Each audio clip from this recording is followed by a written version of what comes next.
Hi friends, ఈరోజు మేము prawns curry అయితే చేయబోతున్నాం. ఎట్లా చేయాలో చూపిస్తాం. ఫస్ట్ ఒక బాండీ పెట్టుకొని దాంట్లో 2 టేబుల్ స్పూన్ ఆయిల్ వేసుకోవాలి.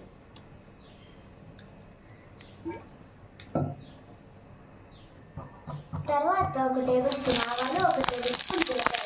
ఆవాలు చిటపటమన్నాక తర్వాత అల్లం వెల్లుల్లి పేస్ట్, ఆనియన్ పేస్ట్ వేసుకోవాలి. తరిగి పెట్టుకున్న కరివేపాకు, పచ్చిమిరపకాయలు వేసుకోవాలి. తర్వాత టొమాటో పేస్ట్ వేసుకోవాలి. 1/2 టేబుల్ స్పూన్ పసుపు, 1 టేబుల్ స్పూన్ ఉప్పు, 2 టేబుల్ స్పూన్ కారం వేసుకోవాలి.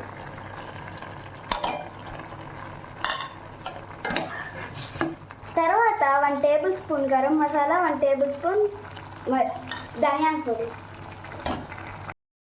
1 కేజీ రొయ్యలు తీసుకొని దాన్ని క్లీన్ చేసుకొని ఉప్పు పసుపు వేసుకొని కాసేపు ఉడికించుకోవాలి. ఇప్పుడు ఆ ఉడికించుకున్న రొయ్యల్ని ఈ మసాలాలు వేసుకొని కలుపుకోవాలి.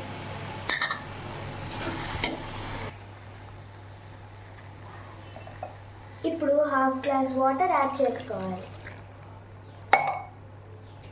ఇప్పుడు దీన్ని కలుపుకొని 10 మినిట్స్ మూత పెట్టుకొని ఉడికించుకోవాలి. 10 నిమిషాలు ఉడికించుకున్న తర్వాత మూత తీసి ఒకసారి కలుపుకోవాలి.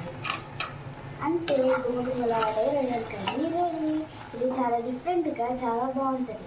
మీరు కూడా ఇంట్లో ట్రై చేయండి. Bye bye. Thank you for watching. Please like, share and subscribe.